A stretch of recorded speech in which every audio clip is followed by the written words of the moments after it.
Hello and welcome back to my channel and welcome back to my Grimdark Basic solo campaign.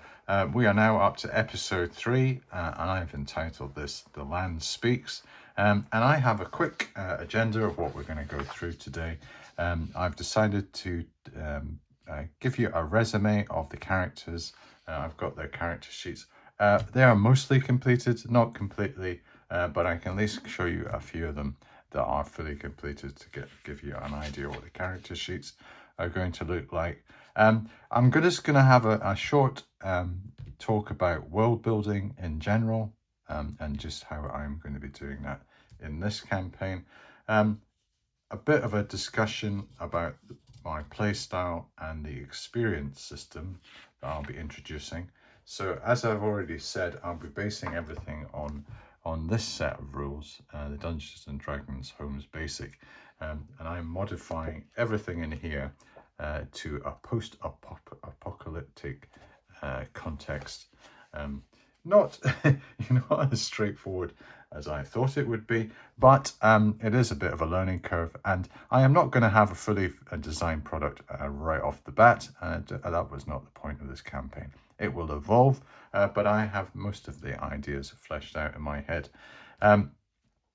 The starting enclave, I am going to introduce you to our starting enclave, and I already have this noted on my map here. And I did mention in the last episode I'm going to have a formal hex map of this region, but for probably our first mission, we're not going to need extensive travel. So this will probably be sufficient for that, with just maybe a very minor hex map of the immediate area. And I'm just going to introduce you to that enclave, the facts about it, any threats and dangers, and we will get started in anger in the next episode, where we will meet some of the important NPCs there and visit some of the locations. And I also want to have a talk about just in this this world and some of the concepts that I'm bringing in, and this would be classified as lore, giving you a bit more world building, is the technology and the artifacts in the world. Really just what are they all about? What is the rationale behind that? I'm also going to have a little bit of a chat about magic and Arcborn features. So our Arcborn are our magic user analogues, and they have had this arc radiation permeate their genetic makeup, and they seem to be able to harness this arc radiation, and this is basically magic. So with these two areas of discussion, you should get a good flavour of just what my ideas are and how I want to shape the magic system and also the technological impact. So this world has been pushed back to, I suppose you could say it has gone back to almost like a Dark Age equivalent in our world, but it does have elements of this old tech that are being used sometimes quite extensively, and it does have quite a permanence to it as well. It is very resilient, the technology, and it is being used as I've said, quite extensively in some enclaves. So we're not really talking about going back to real basics. They still have a bit of have some technological ability, but the way the technology is presented in the setting is it's very much in a kind of mystical way.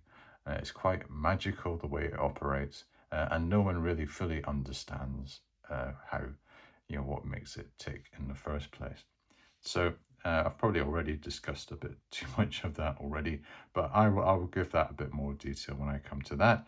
I'm also going to talk about the mission types the characters will experience in general, and then I'm going to launch into what we're going to be doing in the next episode, which I've called A Looming Threat, and that will be our first mission, and it's a response to a crisis emerging in the wastelands. So I'll just leave it nice and general like that first. So the first thing I want to talk about are the character sheets. And I've done my usual. I've created my own designed character sheets for this setting. So I have what I call my grim dark basic RPG character sheets, and I've managed to fit 2 individuals to each page. So we had an initial worksheet at the start of our last episode, which I filled out, and some of this was pre-populated, and we came up with some rather interesting names and some personal ethos for the ones that were missing, any potential shadow ethos, and I was explaining what those were, and special features as well. And what I've done is I've taken all this information and populated a formal character sheet, and I think the way that the names are actually working out, I'm actually quite liking their names. You can run them together, and they sound quite good. So we've got our zealot knight, who is effectively our cleric, and he is called Sorrowfrost. And I suppose what you could do is you could really just drop one of the, you could probably put almost like an accent on one of the individual words. And I could just call him Frost, or Sorrow, and maybe Frost, and I could emphasize that. But I think the way it runs together as Sorrowfrost sounds quite good. And Flintfell sounds good too, and Flint as an individual name is very strong. Bitter Ember, again, it's almost like Native American or something. It's got that kind of feel to it. Ember is probably something that is a good first name, although I have it as a second name. But again, there's not really much of a convention here. It was just really just to give a bit of a concept to this naming. Shattermire has got a sound all of its own. Shattermire will be our. I think he's going to be, as I've said, he's going to be a bit of our comic relief. And Charthorn, and I'm presuming, well, Thorn is a good name as a standalone. Charthorn, well, why not? And just have Charthorn. So in the end, I was actually quite pleased with all the names that we got. So that is the names, and if we actually go into some of the details of what I have done, and I have these little, let's take Sorrowfrost as our example. Now Sorrowfrost is a Zealot Knight, so I've got that down as class. He's level 1, and I have this thing called Enclave, and this is the origination of where he is from. So he is actually from Stone Hollow. So he is a Zealot Knight of Stone Hollow. He is part of what I call the Grey Order, and they are the ones that basically there's a theocracy that runs in parallel with the secular government, and they're very powerful, and they have these crusading zealots that they use to basically keep the morale of the people up, and as a kind of bulwark against these abominations out in the wastelands. So these are probably the most fanatical of the survivors, and Sorrowfrost will be embodying that in the party. So I think this is going to be quite interesting, having effectively, a real kind of fanatic running around, and we maybe have to kind of keep him grounded, and that's probably going to be the role of Flintfell, but we can come to Flintfell. And we've got the usual, we've got the gender, we've got this ethos that we decided on, and he was specifically this crusading zealot. He had no shadow because he has no conflicting, so he is focused on being a crusading zealot. And he has this nice little special of vengeance, so we can work on that. What is his vengeance? Is it vengeance against the precursors, against the world, against an individual? Does he have a nemesis? That could be the case. And then we've got our standard abilities: strength, intelligence, wisdom, dexterity, constitution, and charisma. And I think for this game, I'm actually going to have strength as being a bit more important, because in Homes, when you look at the actual the strength, we don't get any bonuses for strength, for having a high strength. And I think I'll do what is in, well, let's take the other game that I'm playing, which is Delving Deeper. And Delving Deeper has it's based on OD&D, and I quite liked what they did with strength. That if you had a 15 to 18, you got a +1 damage adjustment. So I'm going to introduce that in my version, and yeah, I'm allowed to do that because I'm modifying this, but I'm using the core rules. So this will only apply to this character here, Flintfell, who has +1. Because she has a strength of 15. So I think that's going to be the only adjustment I make to prerequisites and abilities. And basically, they're just the same. I do have a consolidated saving throw. And the way I explain that is this is to represent basically the environment. And I have it based on your class.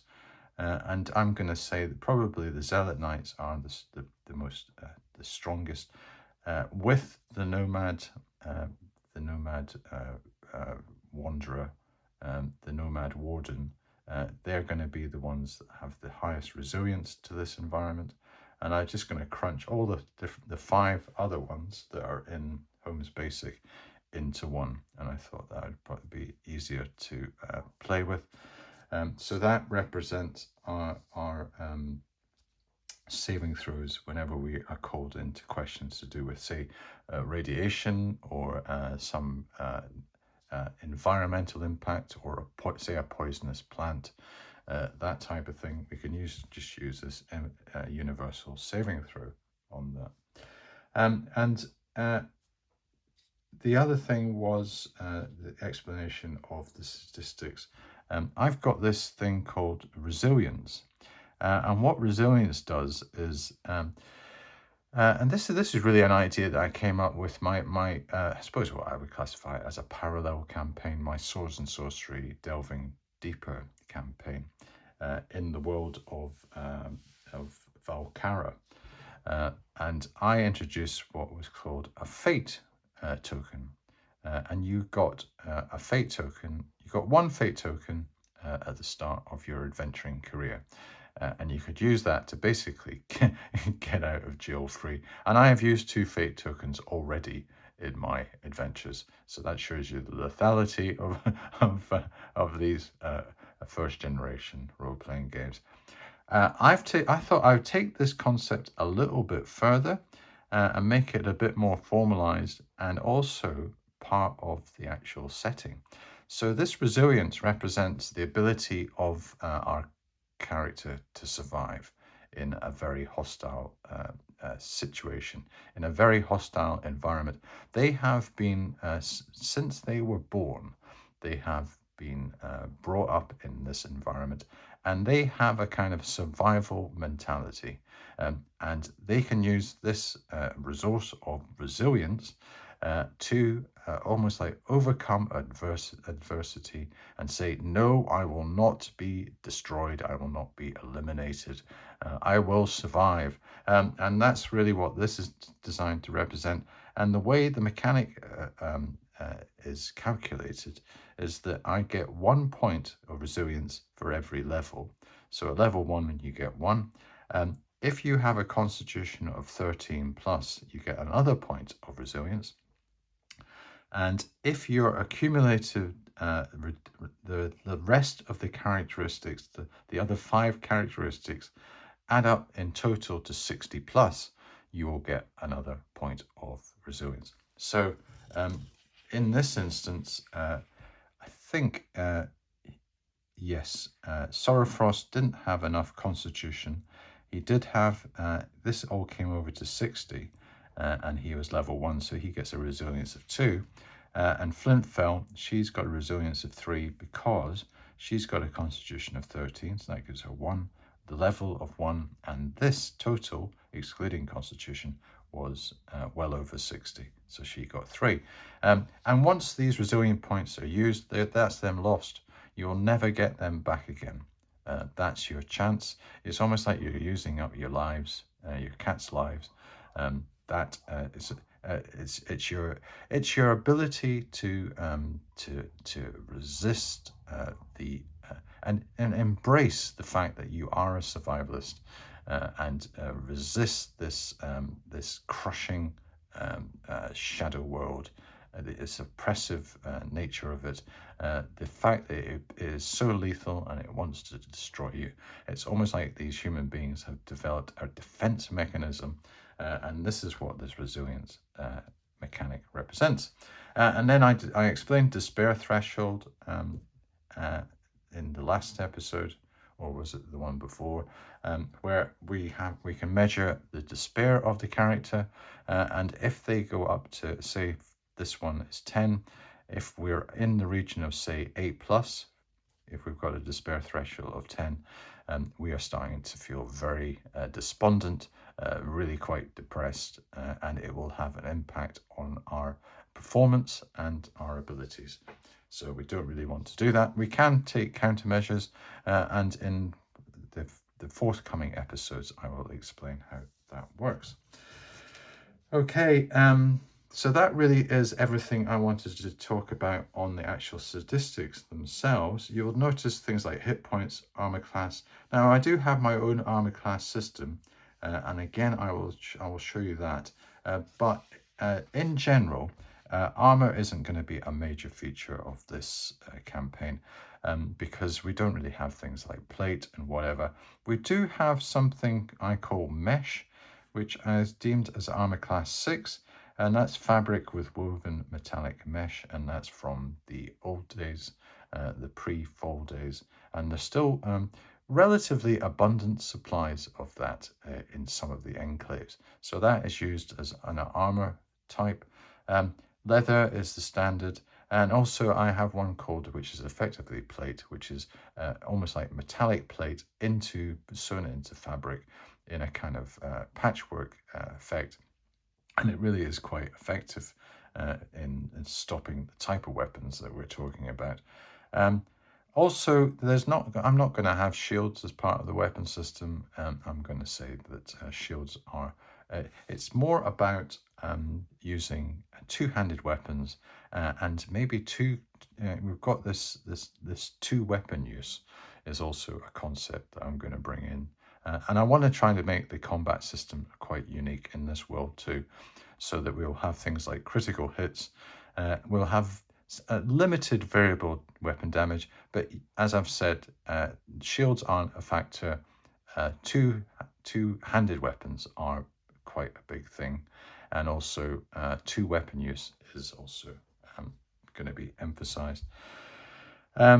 What else can I say? Yes, we've got this thing called equipment slots, and I'll explain that when we come to actually playing. But each item of equipment has a certain amount of slots that it takes up, and all characters start with 10, and things like, say, leather armor is 2, so that and he's got an iron prayer mace, so that's going to take up about 3 equipment slots, so that's 3 out of his 10, and then he has other items too that will take up the remaining room, and each character is going to start I've decided they're going to start with a special piece of equipment that they have probably acquired during their training. And remember, they've probably been adventuring to date, so they have picked up a few things. So for our two characters here, Sorrowfrost, I'm going to say he has what's called ration stones, and this is a pre-fall invention.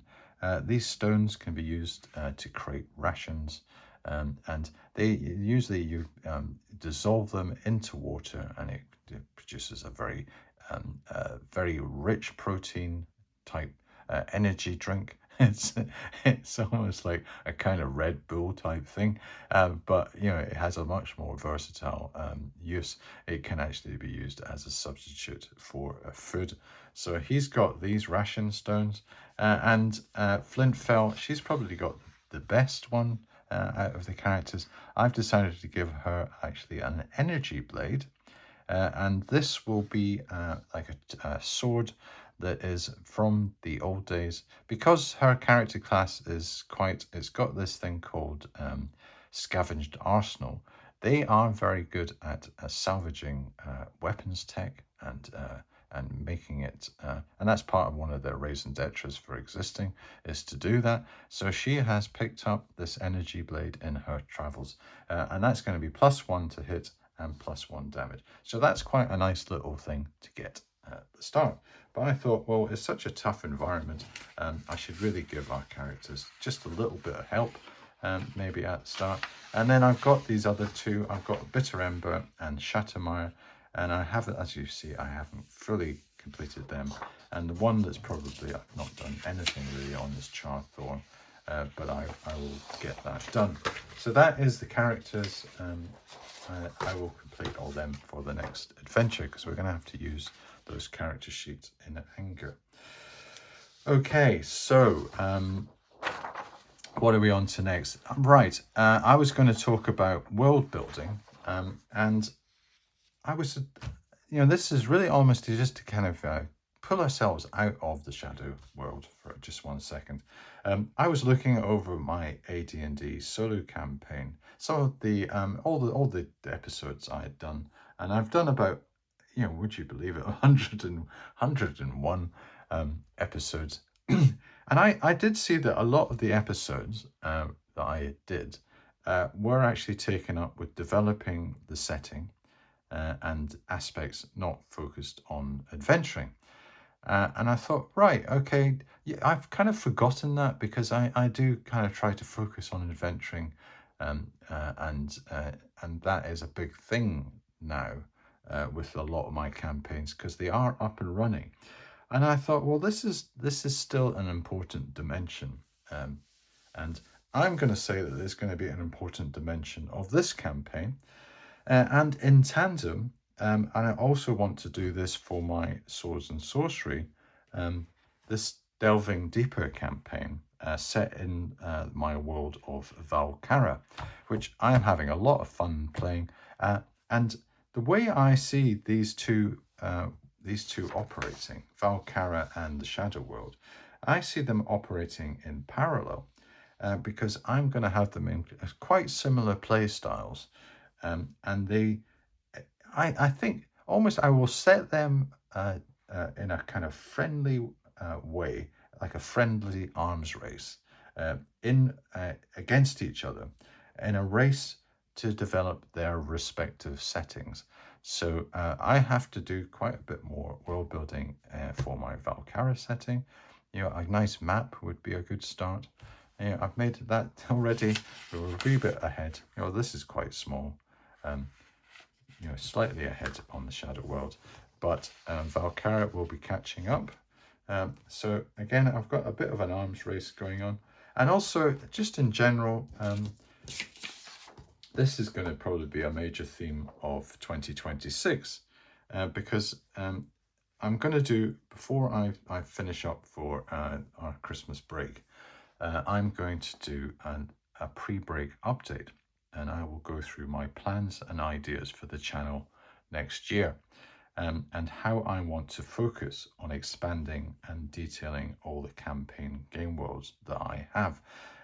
And I think that the actual settings themselves is what I want, as I've said, is going to be one of my major themes, because I'm really enjoying all my campaigns, and I really want them to have a kind of a lasting impact in terms of their setting. So I've got, take homes. I've got my Great Wilderness campaign, and we've only been in Port Haven, which is the town, and it's got the Tower of Xenopus, which is an amazing dungeon and whatever. But I haven't really set foot outside, and I do have a nice little map of that. And here is the map that we can use for this demonstration. I have got my characters in Port Haven, but we haven't explored, the Whispering Forest, the Verilion River. I've got all sorts of stuff going on. I want to do all that for all the campaigns and start to explore beyond. So I suppose what I'm trying to say is I don't mind spending a bit of time in each of the campaigns, developing the world, going through a bit of lore, a bit of background, a bit like what I'm doing today with this one. It doesn't have to be hell for leather, going for, right, we've got to get down into this ruin, we've got to get out into this wilderness, we're going to start adventuring. A big part of what I was enjoying with all my campaigns was this aspect, and just really kind of almost like talking about the setting, and about the characters, and maybe just some of the dimensions of the campaign. I always thought that was quite interesting, and hopefully you like that too. Just listen to me, talking about it in maybe a bit more of a kind of cerebral manner about the situation. So that is, in a nutshell, what I wanted to talk to you about. About the world building. I do have one final, I don't know if this will be the straw that broke the camel's back, but I have what I call, and this could be like the great unifying theory of my overall channel. And I don't know if I've mentioned this before. I might have put it down in a comment, and said I'm hinting at doing this, or I might have mentioned it. I've certainly talked about aspects of this, but I have been thinking for quite some time, and you're probably going, "Oh no, Brian's Brian's going to come up with another idea."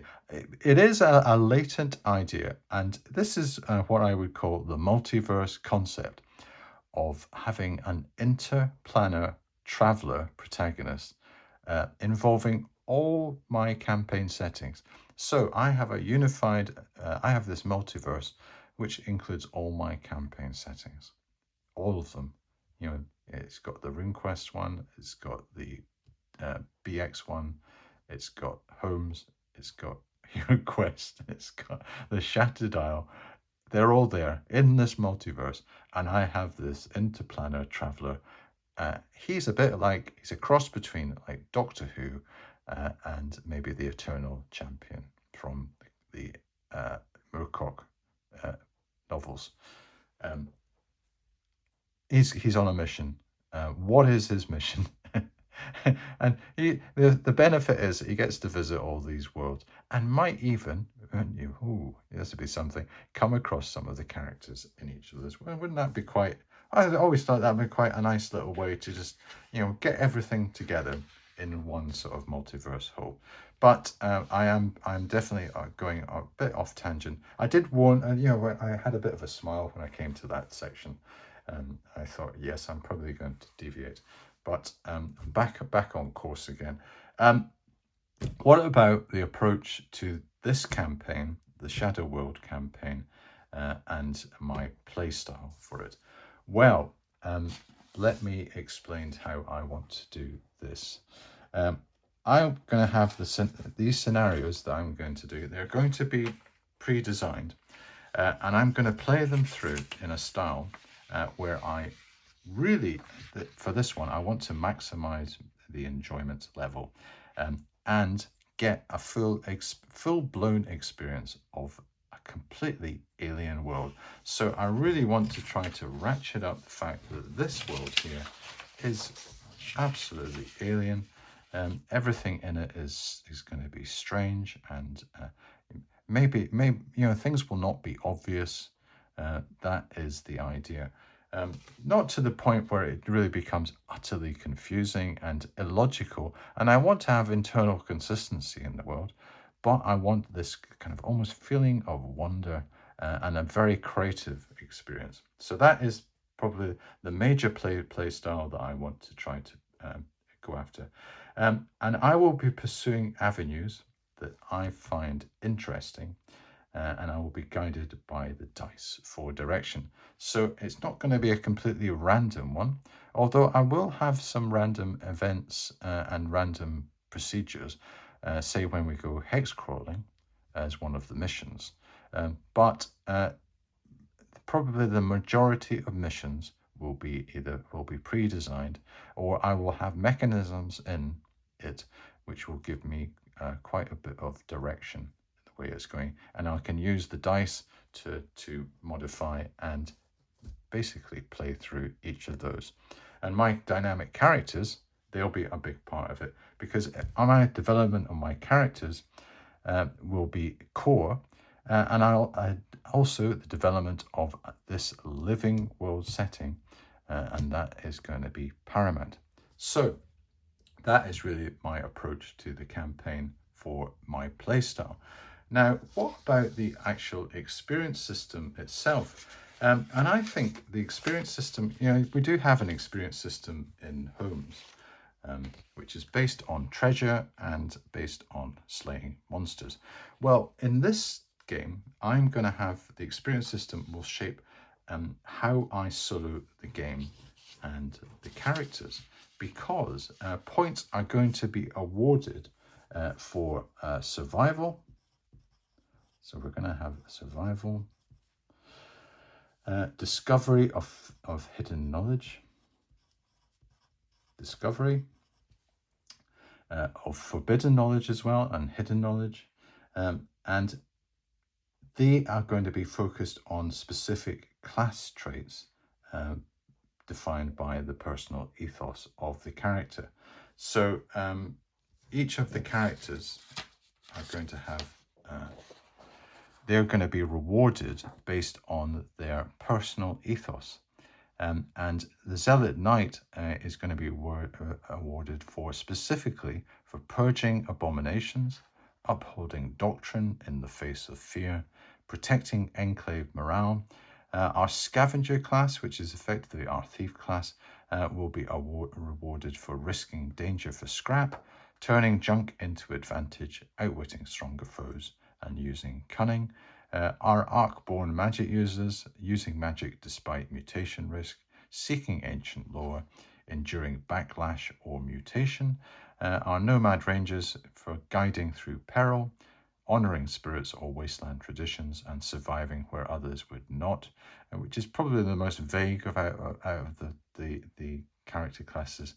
And our Wasteland Warrior will be a rage against despair, standing ground in brutal fights, protecting allies, targeted violence, and leadership. So basically being an all-round kind of kick-ass type character.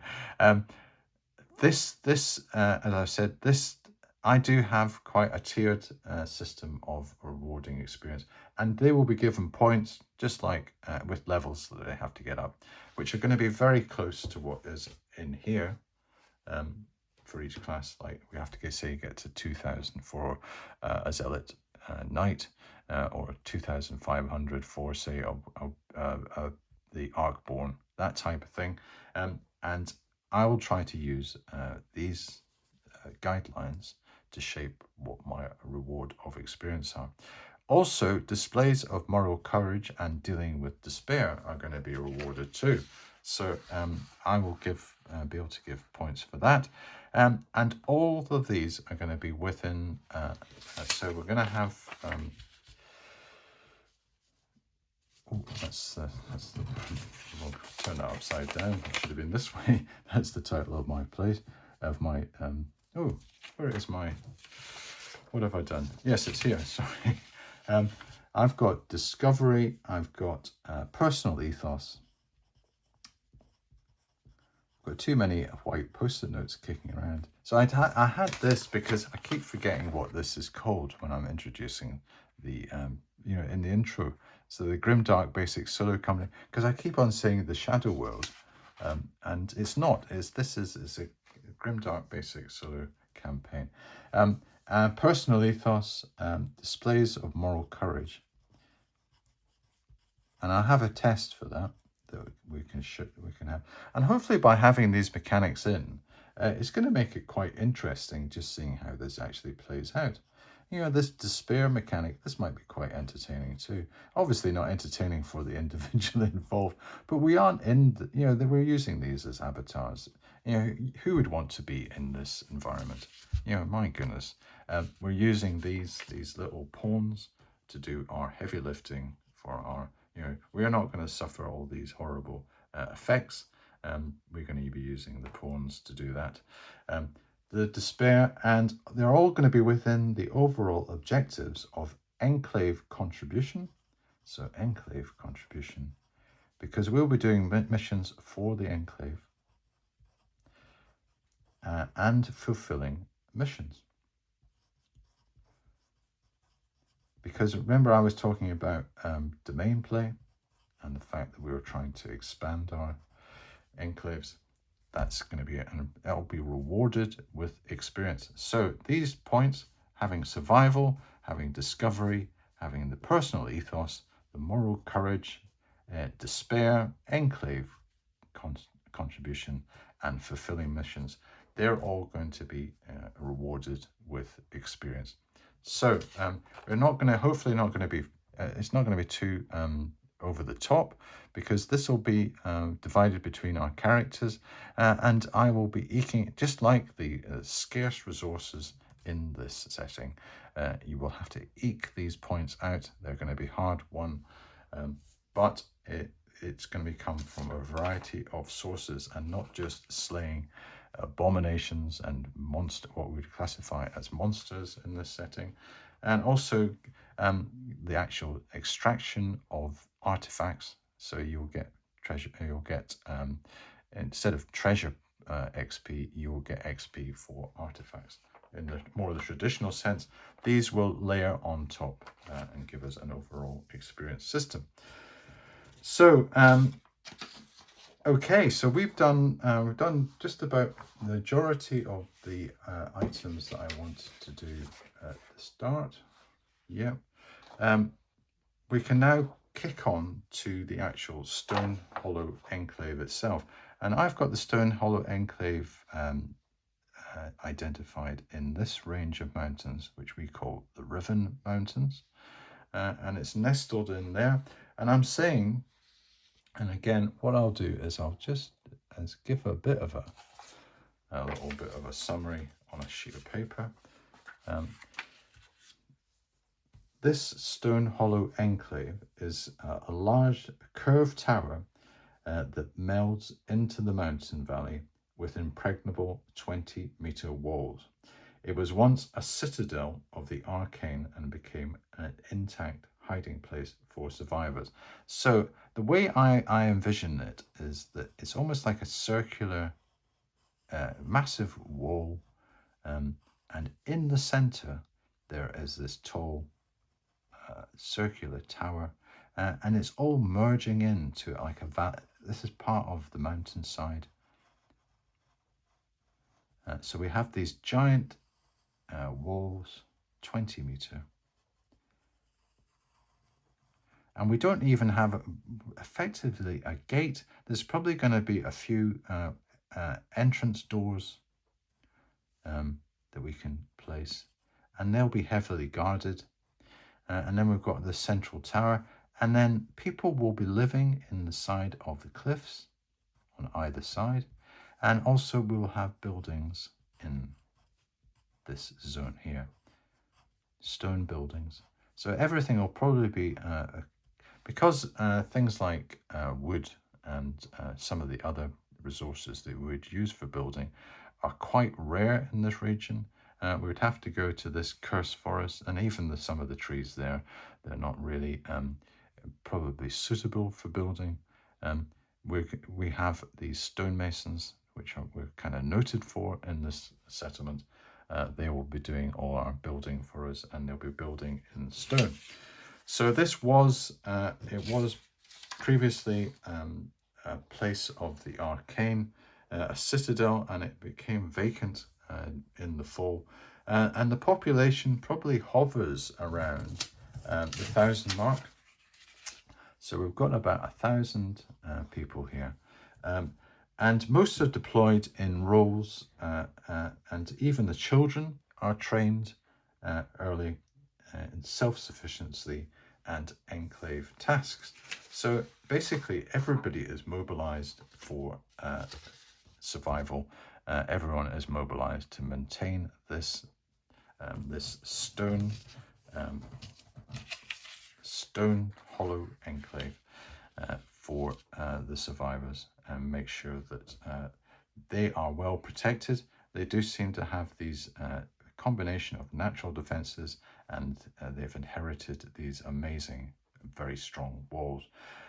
They are known for their stonemasons and warriors, and it is ruled by a theocratic, hardline clerical order and the more pragmatic council elder, who is known as the Wise One.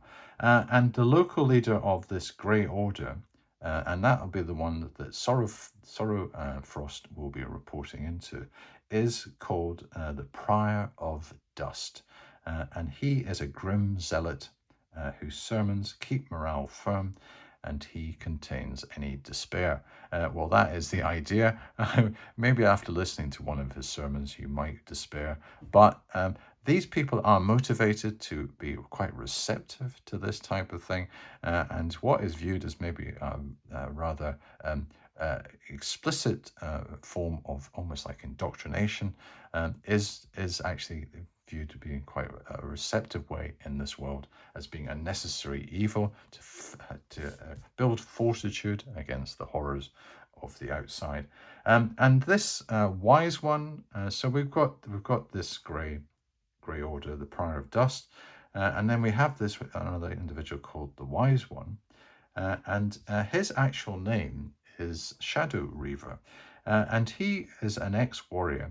And he was known for his exploits out in this region here called the Iron Barrens, which is littered with, I'm not saying all over the place, but there are some notable, almost like titanic structures of, this was almost like a battlefield where high-tech, probably battle droids and gargantuan kind of robotic creatures fought centuries ago, and they have basically rusted away.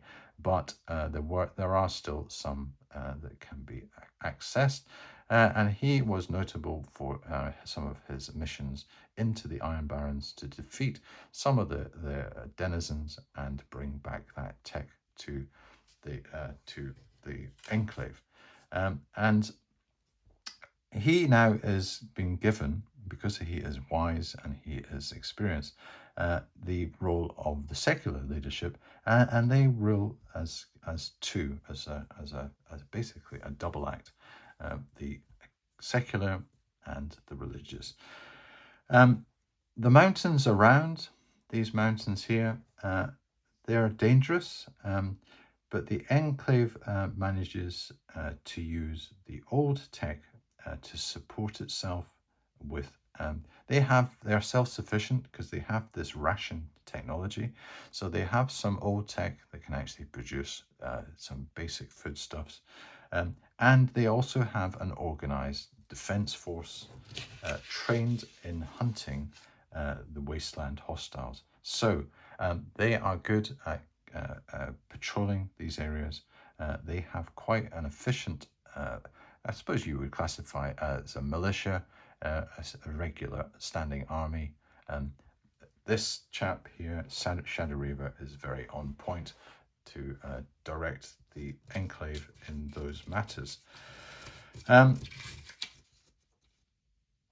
Stone Hollow, the kind of the ethos of the people is that Stone Hollow endures because it must, because there is no other place nearby where humanity can survive the waste.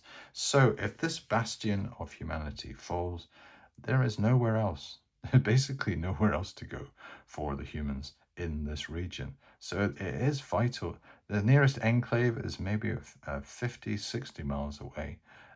Human beings are completely dependent on this. So this is what makes it really quite central to everyone's thinking.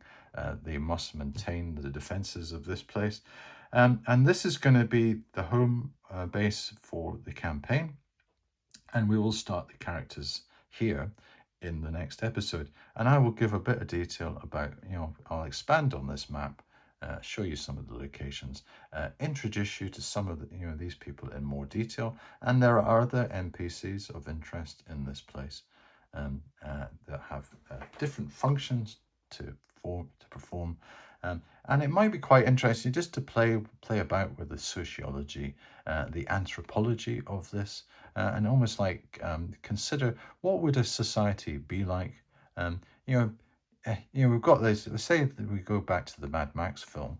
We've got that kind of enclave that Max comes across, where they are being surrounded by the gang on with their dune buggies and all that type of stuff, and they have a refinery in this enclave, and they do have a kind of very basic organization and structure, and kind of like a proto society.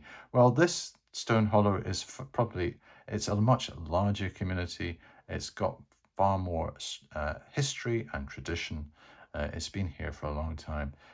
There is quite an entrenched religious dimension, and also a secular form of government, which is reasonably stable and has given firm leadership under this chap here called the Shadow Reaver.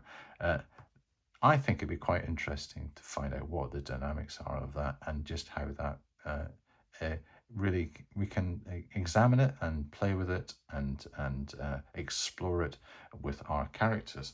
And that's going to be an important part of this campaign. Okay, so that, as I've done Stone Hollow, we've talked about the two characters. What about technology and artifacts? So I will get another little sheet of paper and let us consider those, because the pre-fall old ones, or sometimes they're called the arcane, or the old ones, or the pre-fall precursors, they developed a sophisticated technology, which what it did was it actually merged mind with artifact. And this has been infused with arc radiation, and gives the precursor tech a magical aura and appearance. So they had all this amazing technology back in the day. With the Fall Fire Holocaust, there was all this arc radiation, and that has infused all this technology and almost like invigorated it and given it almost like a life of its own. And their tech is actually quite resilient, because when it's brought near an arc source, say we go out into the Iron Barrens and we discover a piece of ancient technology, and it looks as though it is dead. When we actually bring this near an arc source, and that's like almost like an energy cell or whatever, and there are some of those that exist in these enclaves, it gives it actually is revived and can be repaired by a skilled tech warden, and that's individuals that work in this enclave, and the trained warriors. Remember that I've got my warrior class, my fighter class. They can do this type of thing, and they can actually repair these artifacts and give it almost like life, and they are almost revived by this arc energy. And the tech gives, one of the things that makes it quite characteristic and also quite strange in this world is that this technology gives off a faint blue light, and is a rare. So, say we have, like, we've got this sword that we're talking about, and this would have been like just like a rusted implement out in the wilds. So, say we'd found it in the Iron Barrens. We've got this old sword, and it's all rusted away. And we've got our character Flinfell. She finds it and she thinks, right, this is an old blade from the precursor days. I'll bring this back, and she's brought this back to Stone Hollow. The actual the tech wardens, they're called, they have put it near one of these arc sources, and it has revived by itself. It's almost like self-repaired, and it is emitting this kind of almost like a light round about it, this blue light. And in contrast to the stark black and white of this world, we have this splash of color. It's very faint, it's not really strong, but we have blue in a sea of gray. It is, and that's really how, you know, I'm not going to explain how that works because even the precursors didn't know. But just, I assure you, that's how it appears to these people in this world. So that is technology and artifacts. They can basically be found, dug up, brought back, recommissioned, and used in anger. And they have a long lifespan. The power sources are the one that's going to be debatable, and they will be reducing as energy sources in the future, and they are going to be probably a source of potential conflict with either other enclaves or other tribal groups, because they are probably a rare commodity that we are going to be searching these wilds for. The final thing I need to talk about before we try to just finish up and talk about the missions is these magic and arc-born features. And I'm just going to explain a few things about what arc magic is in this shadow world. And arc magic in the shadow world is basically the half-remembered remnant of pre-fall energy sciences and interplanar experiment. So in the old days, it was viewed as almost being part sorcery and part lost technology. So even the precursors didn't fully understand what they were dealing with. And because it was never fully understood, this was a probable factor in the fall. And when they had this fall fire holocaust, this release of some of this arc magic into this world was probably a reason for the downfall, and it's never been fully explained. And the Arcborn, so we've got our other character, we've got Bitter Ember, and she is an Arcborn, and I have a little, get my picture of Bitter Ember out, where I had this, I don't think I'm not really that keen on maybe using AI art. I'm just going to try to get my own, art. I might actually try to get my artistic skills going. This is the character that we were talking about, and that's the kind of visualization of what she would look like. The Arcborn, they're basically individuals whose ancestors' bodies absorbed arcane fallout generations ago.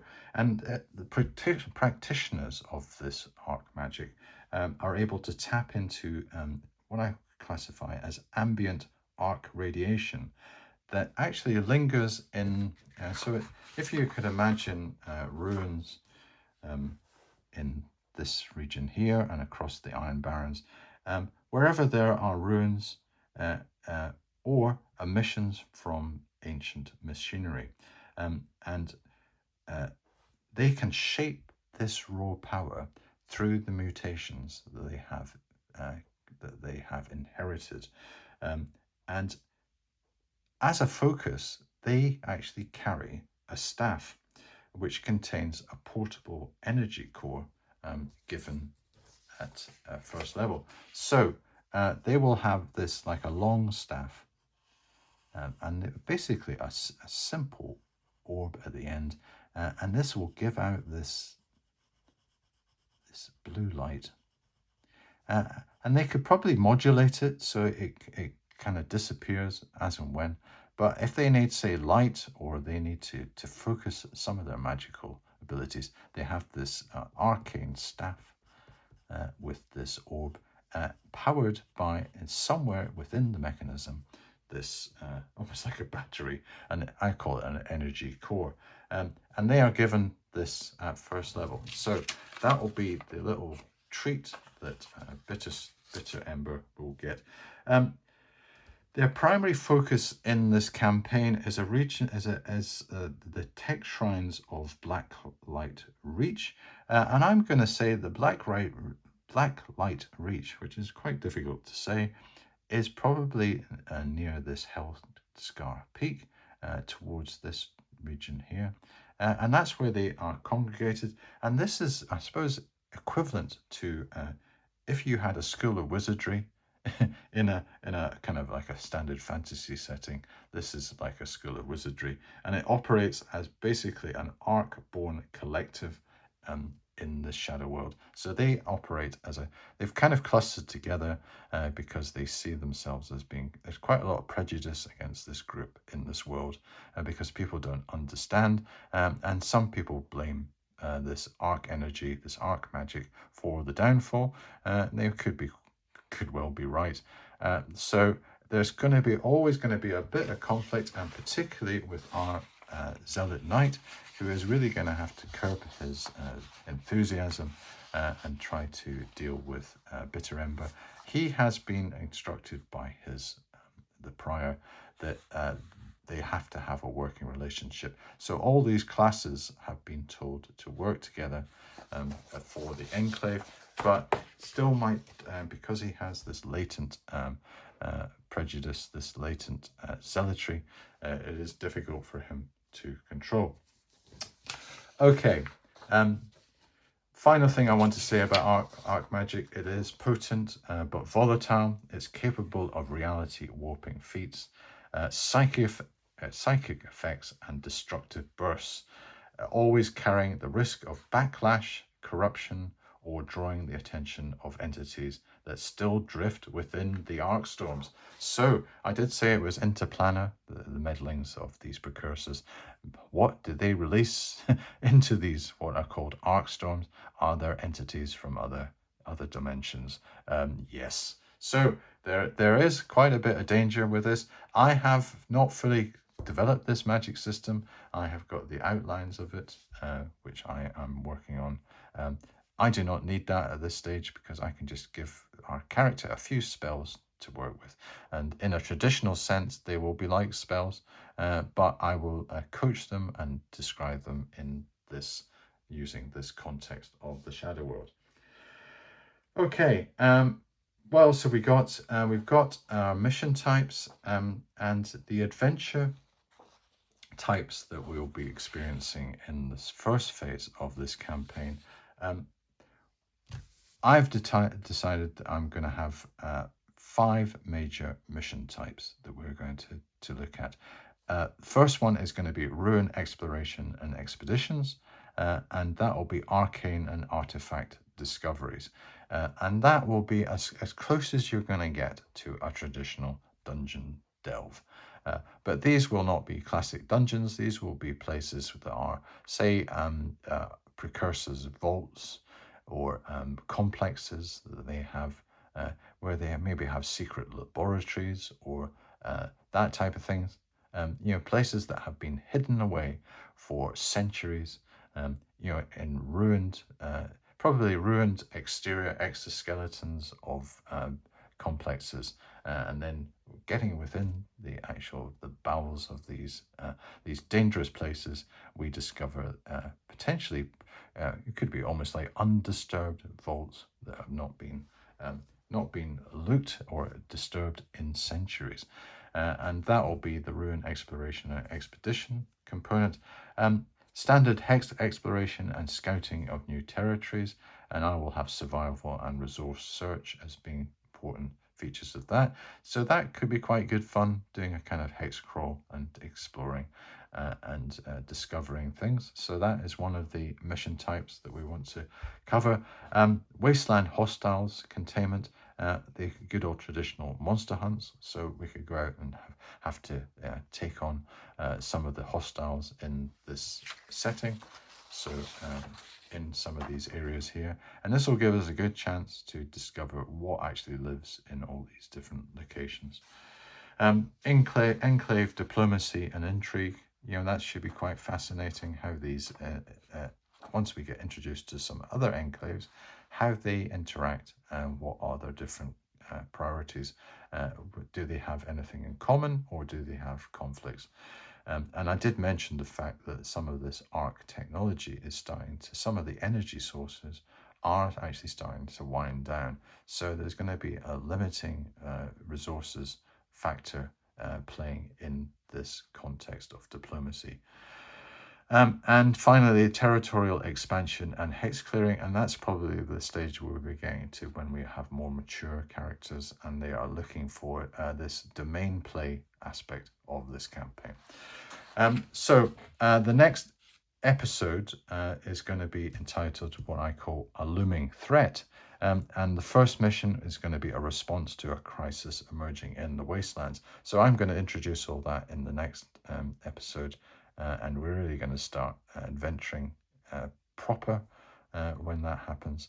When I was talking about, obviously I don't have a rule set like this, but I do have all the ideas for my mechanics as tenets in my head and written down as overall schematics. I don't have fully fleshed out rules yet. I don't think I need that yet. I think I can go with what I have with this particular core set. Some of the mechanics that I have already defined and some of the ideas that I can put into practice quite easily. I don't need, for example, like third level arc spells or whatever, because we're not going to be at that stage yet, and we're going to be dealing with some of the lower level type stuff. So it's quite contained.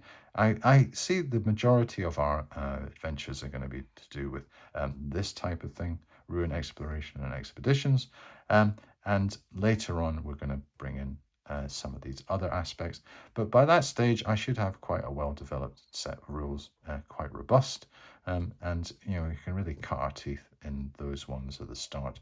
And by the time we get to some of the more sophisticated aspects of the campaign, I will have basically something like this, the equivalent of for the Shadow World. So the final thing I want to do is really just to kind of, before the next episode, almost have our narrator give us a bit of a summary of what the Shadow World is. And he will say, centuries after the Fall-Fire Holocaust, the world is a scarred husk of what it once was. The sun is pale, the sky is washed out, and colour itself has bled away from the earth. Arcane fallout poisons the soil. Half-dead machines sleep beneath ruined scars. Mutant horrors, spectral remnants, and alien-stranded monstrosities haunt the wastes. Humanity survives only in scattered enclaves, each clinging to belief, tradition, or fading lore as their only shield. This is the Shadow World, and I invite you to join me in my journey of exploration, and let's see if we can create something quite unique and special, and something that we find entertaining and exhilarating in some of the adventures to come. Okay, I think I've done enough for today. Looking forward to the next episode. Hope that you join me for that.